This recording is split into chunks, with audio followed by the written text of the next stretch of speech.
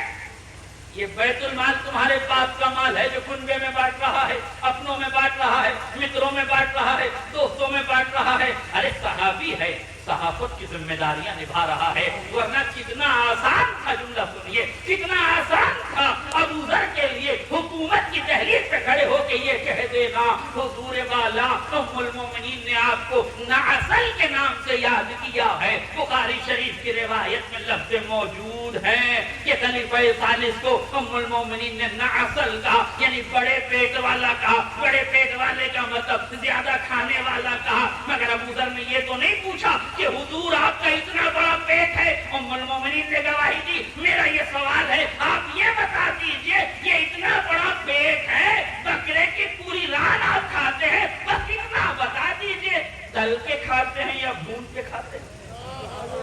ایک سوال پڑھے محمد مگر نہیں پوچھا ابو ذر نے کہ تل کے کھاتے ہیں یا بھون کے کھاتے ہیں. معیار صحافت کو معیار صداقت کی یادل بنایا گیا.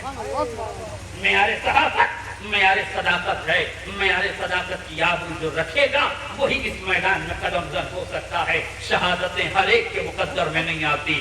جو صداقت پہ مبنی گفتگو کرتے ہیں انہی کو میدان میں شہادتیں, اور ظلم انہیں شہید کر کے بتا رہا ہے کہ جب بھی کوئی حق کا نگہباں صحافت کی شکل میں بھی اٹھے گا تب بھی شہادت سے دو چار ہوگا, اسے مرنا پڑے گا, اسے اپنی جان گنوانا پڑے گی. اس لیے میرے عزیزوں یاد رکھیے گا, ان باتوں کو محفوظ کر لیجئے کہ 11 ہجری میں جو علی کے ساتھ ہوا تھا شاید وہ امت مسلمہ کے ساتھ ہو رہا ہے. تو آپ کو وہی کردار ادا کرنا ہے جو علی نے ادا کیا ہے. اور امت مسلمہ سے میں بدست ادب جوڑ کے پوچھنا چاہتا ہوں, آپ کو کس بات پر اعتراض ہو رہا ہے؟ آپ کیوں کہہ رہے ہیں کہ قاتلوں کو ورمالا پہنائی جا رہی ہے, زانیوں کا ساتھ دیا جا رہا ہے, زناکاروں کو سمانت کیا جا رہا ہے, جنہوں نے قتل عام مچایا ہے ان کی عزتوں کو بڑھایا جا رہا ہے, ان کے گلے میں ورمالا پہنائی جا رہی ہے؟ یہ بات تمہیں کہنے کا ادھیکار نہیں ہے, یہ بات ہمیں کہنے کا ادھیکار ہے. اس لیے کہ ہم نے کل بھی اس کی مخالفت کی تھی,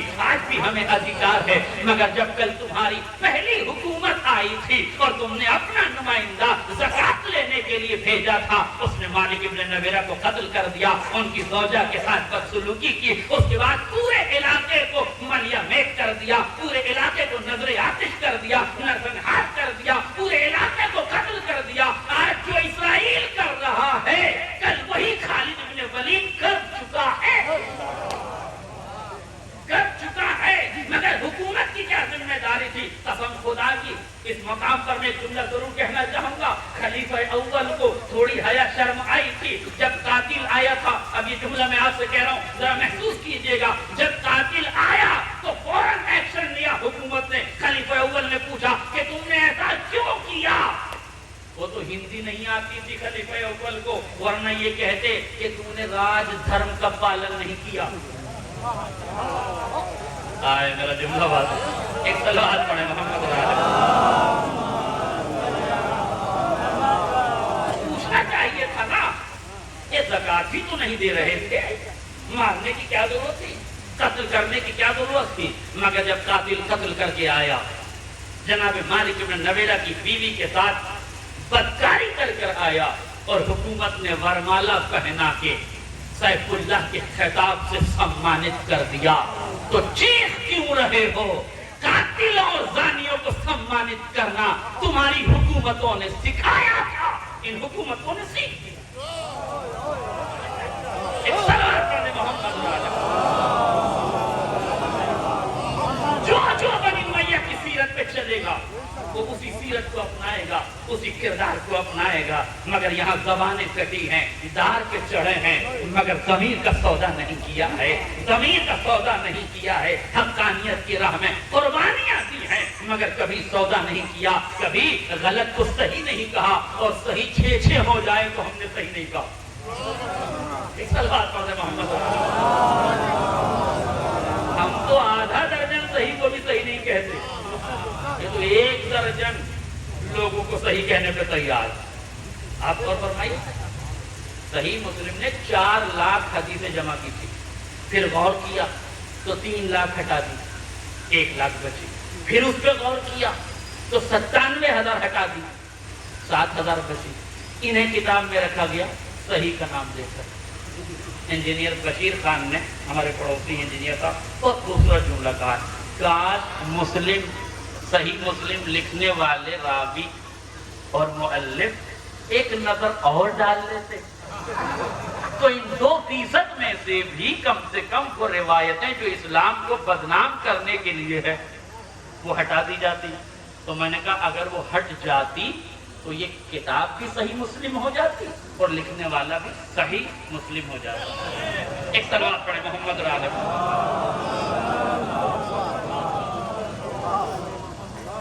ایک صلوات اور پڑھنے محمد رضی۔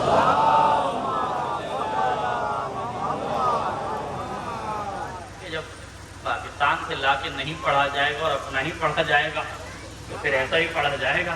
اسے صحیح سے آپ کو سننا پڑے گا کہ ہم آدھے درجن صحیح کو بھی صحیح نہیں مانتے۔ غور فرمائیے گا، لہذا 11 ہجری تک بات آگے نہ نکل جائے، 11 ہجری تک علی نے جن کرداروں کو ڈھالا ان کرداروں کے کمالات آپ نے محسوس کر لیے، اور علی نے 25 سال ایک جملہ سن لیجیے، علی نے 25 سال خاموش زندگی گزاری، مگر اس خاموش زندگی میں مولا کائنات 25 برسوں تک تیاری کرتے رہے۔ یعنی کیوں تیاری کر رہے ہیں؟ کہ حق کو حقدار تک پلٹنا ہی ہوگا۔ حق کو حقدار تک پلٹنا ہی ہوگا، چونکہ حق بھی تل ملا رہا تھا۔ 25 سال تک حق دوڑا، مگر دوڑتے دوڑتے 25 سال کے بعد 2-3 قدم لڑکھڑا کے گرا، علی کے چرنوں میں آ گیا، یا علی ظلم سے تو سنبھالی نہیں جاتی، اب آپ بھی عدل کا آشیرواد دے دیجیے۔ اس کا مطلب یہ ہے کہ تم تو چند برسوں میں پریشان ہو گئے ہو، علی والوں کو تو کم سے کم 25 سال انتظار کرنا چاہیے۔ ایک صلوات پڑھیں محمد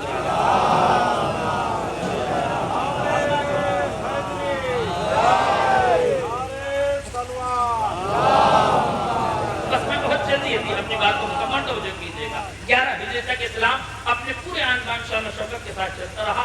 11 ہجری جب اسلام 2 حصوں میں تقسیم ہو گیا، اب غور فرمائیے گا، یہاں پر حکومت کے تخت پر جلوہ افروز ہونے والوں کو احساس کمتری پیدا ہونے لگی، احساس کمتری کا شکار ہونے لگے، چونکہ وہ جانتے تھے کہ علی جیسا انسان اگر اپوزیشن میں ہے تو حکومت بن نہیں سکتی، اس لیے کہ ہم کسی میدان میں ٹکے نہیں، وہ کسی میدان سے بھاگا نہیں، ہم ہر میدان میں لاپتہ، وہ ہر میدان میں لاپتہ، لہذا علی کے سامنے حکومت چلانا مشکل ہے۔ تو اب 3 باتیں کی، کیا کریں؟ پہلی بات، علی سے بیعت لو اور اپنا ہم خیال بنا لو۔ اگر علی بیعت نہ کرے تو علی کو قتل کرو، حکومت کی 2 کرو۔ کائنات میں معذرت چاہوں گا اس جملے کے لیے، علی مشکل کشائے کائنات ہیں، مگر 11 ہجری میں 3 مشکلیں علی کی دہلیز پر آ کے کھڑی ہو گئی۔ علی بیعت کر نہیں سکتے، کیوں؟ اس لیے کہ معصوم کبھی معصیت کاروں کی بیعت نہیں کرتا۔ میں اپنے دوستوں کو سمجھانے کے لیے آسان جملہ کہوں، ید اللہ کا ہاتھ غیر اللہ کے ہاتھ سے نہیں ہے، تو علی بیعت کر نہیں سکتا۔ اب کیا ہے؟ علی شہادت لے یا علی تلوار اٹھائے، دو چیزیں علی کے ساتھ۔ علی شہادت اس وقت قبول کر نہیں سکتے چونکہ خارجی طاقتیں خار کھا کے بیٹھی ہیں کہ اسلام دو ٹکڑوں میں بٹے اور ہم اسلام کو صفحہ ہستی سے مٹا دیں. تو اگر علی علیہ السلام شہادت کو قبول کر لیتے ہیں تو غیر مسلم طاقتیں اسلام کو مٹا دینے کے لیے کافی. تو علی کو اسلام بچانے کے لیے شہادت کو مؤخر کرنا پڑے. ایک تیسری صورت یہ ہے کہ علی تلوار اٹھائیں، صاحب ذوالفقار ہیں، علی کی کلائیوں میں وہ کلا موجود ہے جو بدر میں تھی، احد میں تھی، خندق میں تھی. وہ ساری کلائیں علی کے پاس ہیں، بازوؤں میں دم ہے، تلوار کو زن نہیں لگا، ذوالفقار موجود ہے، حوصلے جوان ہیں، قوت موجود ہے، سب کچھ علی کے پاس ہے. تنہا میرے کارواں لشکر کے علی کافی ہے جو 2 انگلیوں سے خیبر اکھاڑ سکتا ہے. وہ 2-3 لوگوں کو لٹانے میں کتنی دیر لگائے گا؟ تو علی تلوار اٹھا سکتے ہیں، پھر بھی علی تلوار نہیں اٹھاتے. کیوں؟ یعنی حق آپ کا ہے، آپ اپنا حق لے لیجئے کہ اگر حق لے لیا تو حق 2 ٹکڑوں میں بٹ جائے گا. بات ابھی میرے نوجوانوں کی سمجھ نہیں. کیوں حق ہوتے ہوئے بھی چھوڑنا پڑتا ہے؟ بہت سخت مسئلہ ہے مگر بہت آسان کرنے کی کوشش کرتا ہوں. کیسے سمجھیے بات. حق آپ کا ہے مگر آپ کو حق بچانے. ایک جملہ کہتا ہوں شاید بات ذہن سے قریب ہو جائے. ہمیشہ حق پانا کافی نہیں ہے، کبھی کبھی حق پالنا بھی ضروری ہے.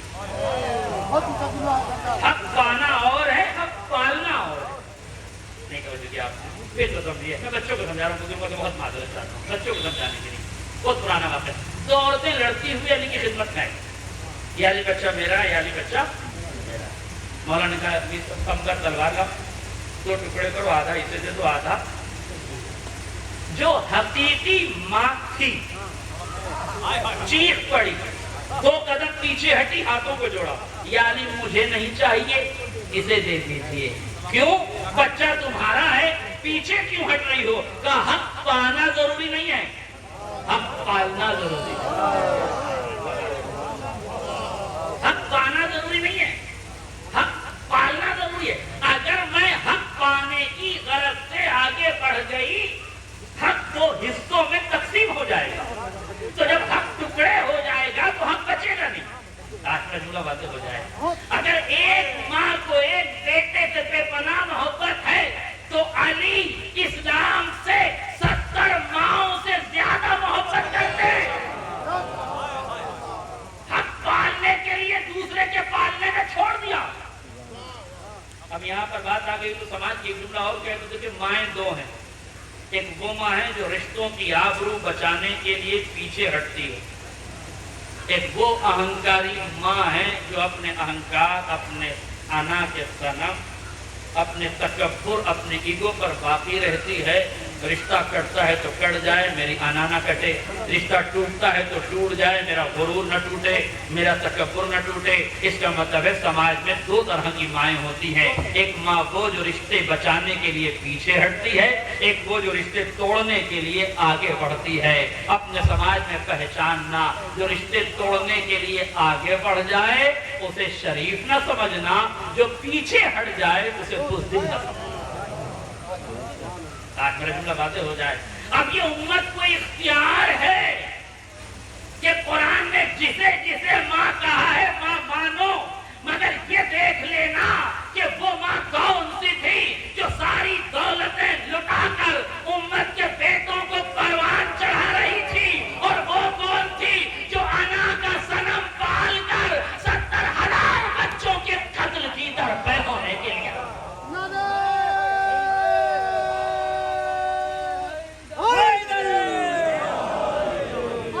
فاطمہ زہرا سلام اللہ علیہ پہ بوازے بلند تلوار.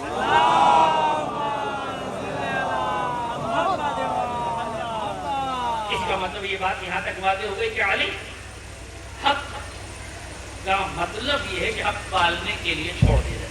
ایک جملہ کہہ کے بات کو ختم کر دیا. دیکھیے مولانا نے فیصلہ کر دیا، جس کا بیٹا تھا اسے دے دیا. حالانکہ یہ ایک میسج ہے آپ کے لیے کہ علی کی عدالت پر اعتبار کرتے ہوئے اپنے رشتوں کے حقوق کے لیے آگے بڑھنے کے بجائے پیچھے ہٹا کرو. اگر علی پہ بھروسہ ہے تو وہ حق ضرور دلائیں گے. باتیں ہو جائے. دیکھیے فیصلہ کیا ہوا؟ فیصلہ یہ ہوا کہ جو پیچھے ہٹی علی نے اسے بیٹا دے دیا، جو آگے بڑھی وہ محروم ہو گئی. آپ بتائیے ہماری عدالت سے علی کی عدالت کا یہ فیصلہ ٹکرا گیا کہ نہیں؟ ہماری عدالت میں اگر دو لوگ ایک مال کے دعوے دار ہوں، دونوں کہیں میرا مال ہے، اور ایک آدمی دعوے سے پیچھے ہٹ جائے، تو اس وقت کے سی جی آئی جو سب سے زیادہ انصاف پسند ہیں، ڈی وائی چندرچوڑ، خدا ان کو سلامت رکھے، عدل کی ایک آواز ہے، اس لیے کہتے ہیں کہ وہ 100 برس کی ہو جائے تو زیادہ اچھا. تو اگر یہ چیف جسٹس باقی رہ جائے تو ان سے پوچھئے، فیصلہ تو یہی ہوگا کہ صاحب جو حق پر باقی ہے اسے مال دیا جائے، جو پیچھے ہٹ جائے اسے مال. آسان لفظوں میں کہوں، یہ مائک میرے لیے لگایا گیا، پڑھنے کے لیے میں آیا تھا، آنے کے بعد میں نے میری بڑی لپیٹ کے لے جانے لگا. جب آپ نے کہا حضور یہ علاقے کا مائک آپ کا، میں نے کہا میرے لیے 1 گھنٹہ لگایا گیا تھا. عارف بھائی نے کہا کہ چلو عدالت میں فیصلہ کرو. ہم دونوں عدالت میں گئے. میں نے کہا مائک میرا ہے، انہوں نے کہا میرا ہے. جیسے جج صاحب نے یہ سنا کہ مائک میرا ہے، شفاعت صاحب کو رحم آ گیا کہ حضور جانے دیجیے، مہمان ہی نہیں کو دے دیجیے. اب یہ بتائیے فیصلے کی روشنی میں جج دے گا کسے؟ یہ پیچھے ہٹ گئے ان کو، یہ انہوں نے کہہ دیا تو ہم کو. تو ہوتا یہی ہے کہ جو پیچھے ہٹ جائے مال اسے نہیں ملتا. میں چشمے تصور میں اس عورت کے پاس گیا جو علی کی بارگاہ سے بیٹا لے کے جا رہی تھی. میں نے کہا بی بی یہ بتاؤ کہ ہم بیٹا تو تمہیں مل گیا، اچھا ہوا تم علی کی عدالت میں آئی، ہمارے یہاں نہیں آئی، ورنہ معاملہ الٹا ہو جاتا. اور اچھا ہوا تم وہیں آئی، ورنہ یہ پوتا دادا بن گیا ہوتا اور طے نہ ہوتا. اتنے کیس پینڈنگ میں ہمارے ہوتے ہیں، مشکل ہوتی. تو کہا پھر میں نے کہا یہ بتاؤ علی کی عدالت میں جو فیصلہ ہوا وہ ہماری عدالت سے ٹکرا رہا ہے. کا مطلب کہ ہماری عدالت میں جو دعوے پہ باقی رہتا ہے اس کو ملتا ہے، تم نے دعوے سے پیچھے قدم ہٹائے تمہیں نہیں ملنا چاہیے. اس نے کہا بس ایک جملے میں بات بتا دو. میں نے کہا پوچھو، یہ بتائیے بیٹا ہے کس کا؟ میں نے کہا وہ تو آپ کا ہے. کہا 9 مہینے کوکھ میں کس نے رکھا، لوریاں کس نے سنائی، اپنے حسن کو نچوڑ کر اس کا پیٹ کس نے بھرا، پالا کس نے، اوسا کس نے، آواز سے کس کی مانوس ہے، انداز سے کس کی مانوس ہے، آہو سے کس کی مانوس ہے. میں نے کہا سب کچھ آپ سے. کہا اب اتنا یاد رکھنا، اگر یہ بیٹا میرا ہے تو اگر جھوٹی ماں اسے لے بھی جاتی تو لے جا تو سکتی تھی پر پال نہیں سکتی تھی. ہر بار اٹھ کے آتی، بہن یہ دودھ نہیں پی رہا ہے، اسے غذا کھلا دو، یہ سو نہیں رہا ہے، اسے سنبھال لو، یہ نہیں کر رہا ہے، اسے سکون دے دو. تو جھوٹی ماں لے جا تو سکتی ہے پر پال نہیں سکتی. علی بھی تو یہی کہہ رہے تھے لے جاؤ اسلام، مگر جب یہ درباروں میں چیخے گا، روئے گا، چلائے گا، پکارے گا، ایک بار نہیں 70 بار کہو گے یا نہیں آؤ سنبھالو، یا نہیں آؤ سنبھالو. ایک صلوات پڑھے محمد